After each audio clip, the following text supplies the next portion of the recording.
Winter season start. अस्सलामु अलैकुम वरहमतुल्लाहि वबरकातुहू। अतिया इस्लामी चैनल में खुशामदीद। कैसे हैं आप सब लोग? उम्मीद है कि आप सब लोग खैरियत से होंगे। सर्दियां आ रही हैं, नहीं आ गई हैं। जी हाँ जनाब, मौसम में सरमा साल का सबसे सर्द मौसम है। सर्दियों का मौसम ज्यादातर लोगों को बहुत पसंद होता है। सर्दियों में दिन छोटे और रातें लंबी होती हैं।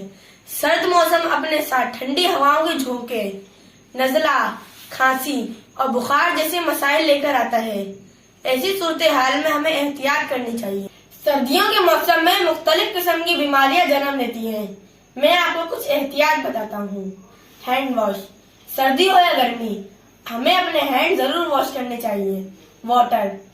सर्दियों में प्यास नहीं लगती, लेकिन हमें अपने जिस्म को नमी पहुंचाने के लिए पानी जरूर पीना चाहिए। कपड़े। सर्दियों में हमें गर्म कपड़े पहनने चाहिए और सर्दियों की शिद्दत को खत्म करने के लिए हमें कॉफी, टी, सूप और यखनी को जरूर इस्तेमाल करना चाहिए।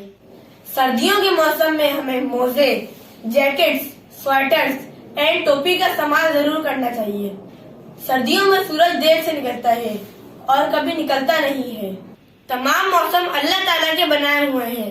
हमें अल्लाह ताला के तमाम मौसमों से लुत्फ अंदोज होकर अल्लाह ताला का शुक्र अदा करना चाहिए। अब मैं लास्ट में आपसे कुछ कहना चाहता हूँ। गरीबों के लिए सर्दियों का मौसम बहुत तंगदस्ती और मुश्किल वाला होता है, क्योंकि उनके पास गर्म कपड़े नहीं होते। हमें गरीबों को गर्म कपड़े तोहफे में देने के लिए पूरी कोशिश करनी चाहिए। आपको मेरी वीडियो कैसी लगी कमेंट्स करके जरूर बताइएगा। अब इंशाल्लाह नेक्स्ट वीडियो में मुलाकात होगी। तब तक के लिए अल्लाह हाफिज।